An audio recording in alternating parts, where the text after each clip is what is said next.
My name is Kunal Arroya, Executive Director for the Recruiters Network, and welcome to another episode of The Discovery Call, a show where we learn about different technologies and how they're currently being used today to solve some challenging problems for HR and talent acquisition professionals. And today, we're joined by Dawn Stannerwick. Dawn has over 27 years of experience in all facets of workforce screening, products, services, and solutions. We're extremely happy to have Dawn with us today. Dawn, welcome to the show. Thank you. I'm glad to be here. What can you tell the folks about ESR, your company and service offerings, and how you're helping HR talent acquisition individuals? But not only that, how exactly are you different than a lot of the other background screening services out there? Sure. Glad you asked that question. ESR, we're a global screening firm. Not all companies can have the ability to handle things on a global scale. But we also provide background screening services, of course, but also substance abuse testing and occupational health screening services, primarily to employers and volunteer organizations. I've been in the screening industry for 28 years now, so please don't try to calculate my age based on that. But there are some pretty distinct reasons why I choose to be here at ESR. And for me, and I think for a lot of our clients, it comes down to a set of core values that commits to a people over profit philosophy. As you can probably imagine, background screening firms come to many crossroads where they get to decide if they're going to choose a people or profit route. And it's really as simple as that. Our company picks people every time, and that people decisions impact the candidate, the employer, and even the public can be impacted by some of the decisions that we make. So for us, it's important that we do the right thing, and we won't compromise that for a higher monetary return. So for me, that's that's a pretty significant differentiator. And but beyond that, our technology, our industry expertise, and those core values, we seek to serve companies that recognize that background screening is a professional service, and that aligning with the wrong firm can increase their risk of a lawsuit or an adverse event within their workforce. Our company was the 2018 winner of the HRO Today Tectonic Awards, which recognizes innovative and disruptive technology. And we recently ranked in the top screening providers, the top 3 screening providers for enterprise size companies by the HRO Today Baker's Dozen. We think that it's really important that we partner and align more closely with our clients in ways that matter from a risk perspective, as well as an optimized account servicing perspective. We also provide a number of no-cost value adds to our clients, which translates to an overall solution that cannot be matched in our space. Is there a certain profile of company that ESR works really well with? And then on the flip side, are there any companies that you wouldn't be a good fit for in terms of background screening? Yes. So we primarily work with companies that have 1,000 or more employees. We do make an exception for those that work with one of our integrated technology partners, such as an applicant tracking system or HRIS, payroll, onboarding. So we work with companies across all major sectors. We have clients in all 50 states, and as I mentioned previously, multinational companies as well. The clients that wouldn't be a good fit for us, I would say, are typically those that don't view background screening as a professional service. We know that price is always an important component and consideration for every organization.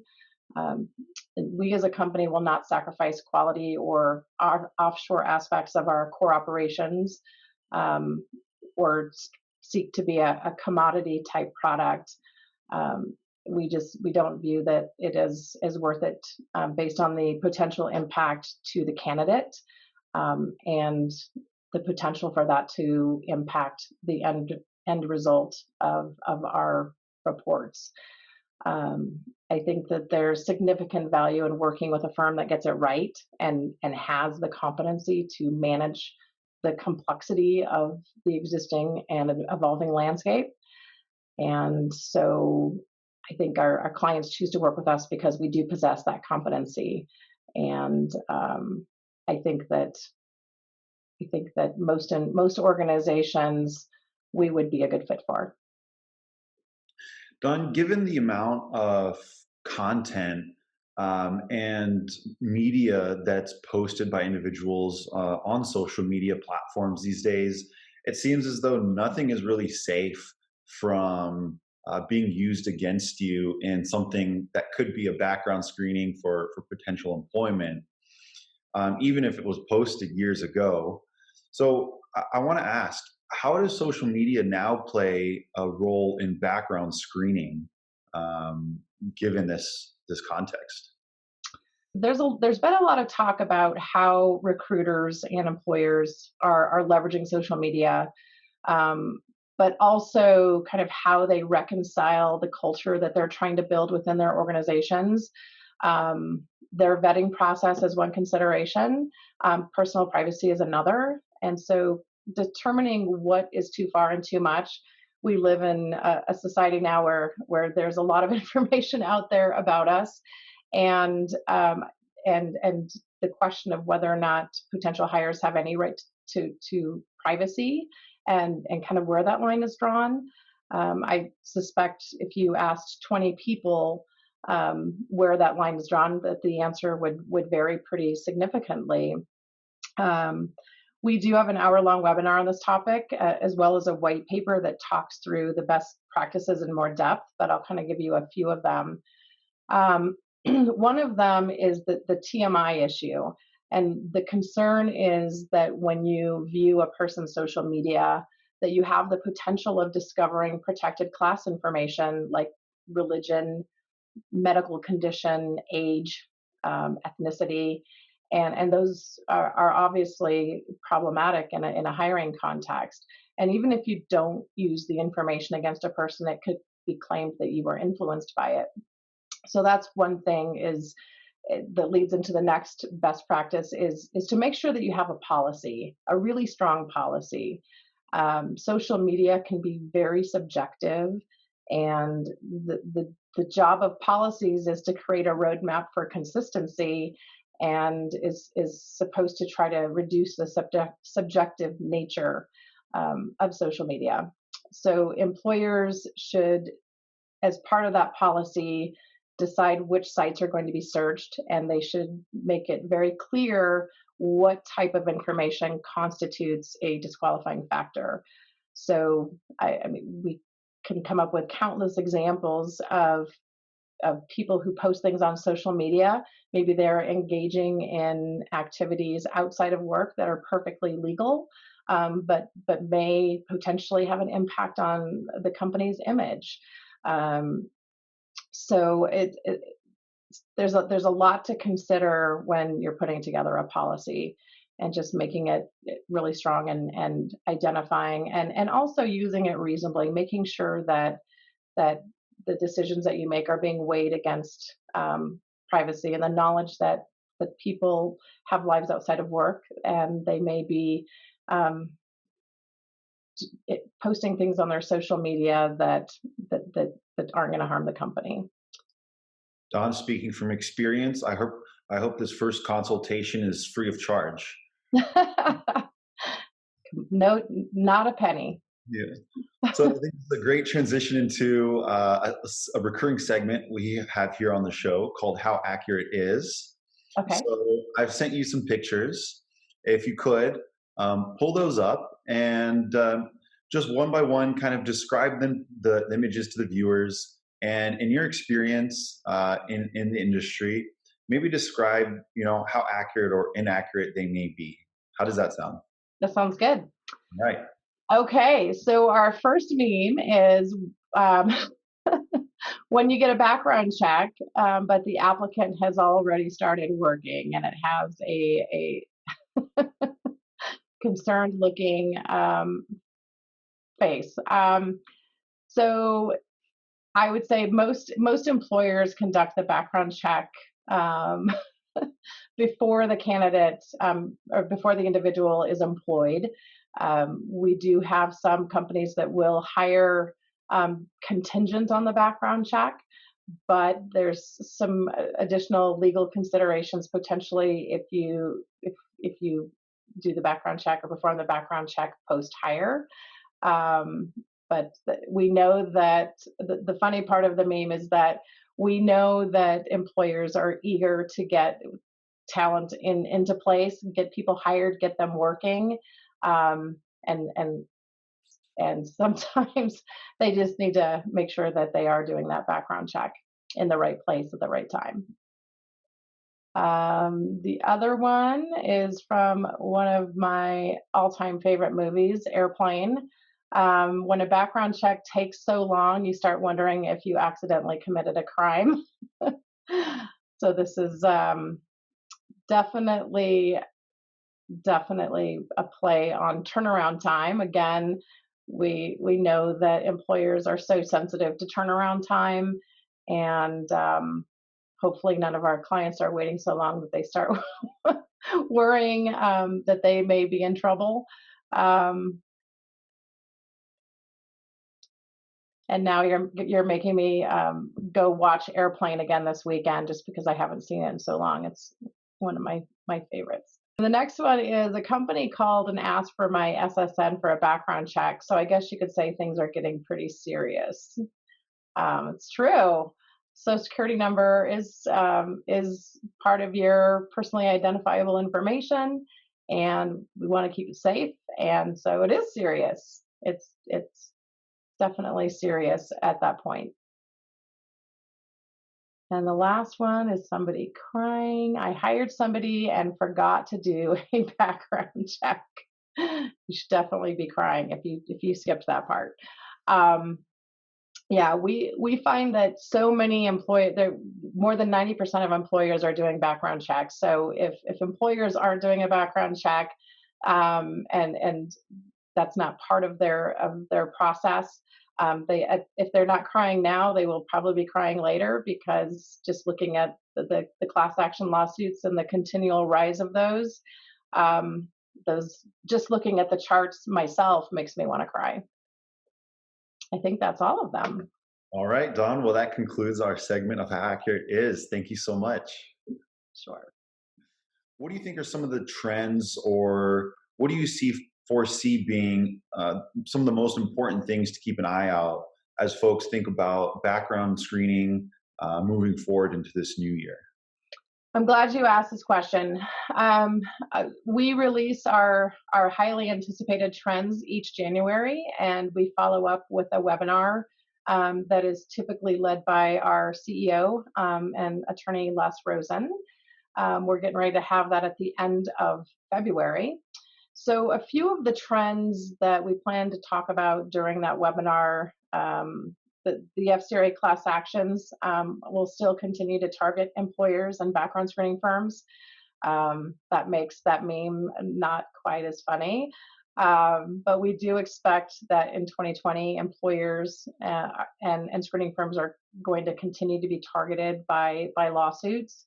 And that patchwork of also that patchwork of the local, county, state laws that we talked about earlier. We do expect that those are going to continue to spread. So we want to make sure that there is always a focus on compliance. Another area is equal pay discrimination lawsuits and salary history bans. Something definitely that employers should be aware of. We've seen many cities and states passing equal pay legislation, which often bans employers from being able to inquire into a job applicant's salary history. Last year, the EEOC settled several pay discrimination lawsuits. So We know that the impetus behind that is to try to narrow the gender wage gap, and they should just know that when employers should know that when they have their screening firm conducting employment verifications for them, it's important that that firm knows which cities, counties, and states prohibit those salary questions. Another trend is relates to the gig economy, and we expect that businesses in the gig economy are going to take background checks of on-demand workers more seriously in the coming year.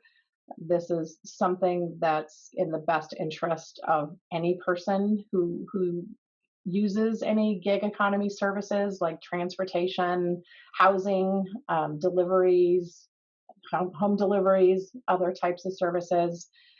We saw some negative publicity by stories last year in the news of people that were harmed.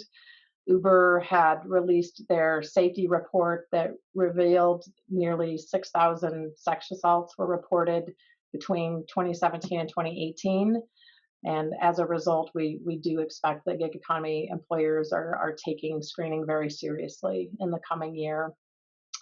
The other area that we think is going to have a lot of continued change is around those drug testing laws and involving marijuana. We've already seen some cities and states change their stance on screening, workplace screening of marijuana. Um, we've also seen a major sports organization, Major League Baseball, change their stance on marijuana. So we definitely expect that that's going to continue. I think this year we had at least 10 trends, but that's a sampling of some of them. So if anyone really wants to, partner with ESR and buy your services, what exactly are the next steps? What does the implementation process look like? So we do have a very well defined implementation process. The first step would probably be to meet with and talk with one of the members of our sales team, um, just so we can talk about what services they're currently utilizing, and talk about process, talk about technology. Um, Implementing a new screening program or a screening program with a new vendor, new screening firm partner is a pretty critical time for a new customer. Um, and we have a very well defined process for making sure that we are evaluating the current program, evaluating current challenges, making sure that we have an answer for those, a solution for those going in. And I'd say most clients, the majority of clients are implemented within 2 to 3 days. More complex implementations can take 1 to 2 weeks. We're pre-integrated with many of the most visible HR technologies, such as applicant tracking, HR, IS, payroll, onboarding, et cetera.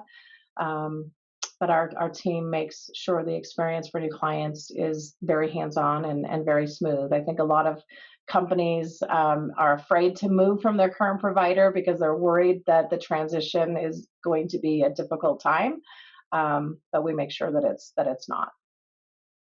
And for the folks that are interested in buying your services, what can you talk to us about the cost that will come associated? So costs can vary. There's a number of different factors, which makes it hard to say what the cost would be. Um, the EEOC wants employers to perform what we call a targeted screen, which takes into consideration what role within the organization and what their duties are for a given position. And so that means that kind of one size doesn't fit all. It's typical for our clients to have many different packages or sets of services that vary based on the job class. So the cost, I would say, the best rule of thumb is that it's typically significantly less than what it would cost them their salary for one day. Um, that's a pretty good rule of thumb. But I think at the end of the day, we make sure that we do have a competitive solution from a pricing standpoint, and that we also make sure that we extend a lot of value to our clients that they can't find elsewhere in our market. Well, Dawn, you made it through 10 questions up, 10 questions down with the segment of how accurate is. Thank you so much for taking the time today. Thank you very much. I appreciate it very much. With the time we have left, is there anything else you would like the viewers to know?